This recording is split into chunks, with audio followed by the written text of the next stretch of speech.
आऊज़ु बिल्लाहि मिनश शैतानिर रजीम। बिस्मिल्लाहिर्रहमानिर्रहीम। अल्लाहुम्मा सल्लि अला सय्यदना मौलाना मुहम्मदिन वाला आलिहि व सहबिही व बारिक वसल्लम।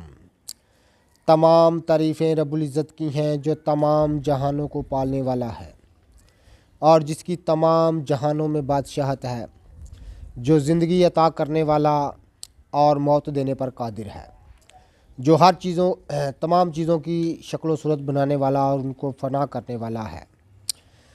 बेशक वो हर चीज़ पर कादिर है और हर चीज़ का इल्म रखता है।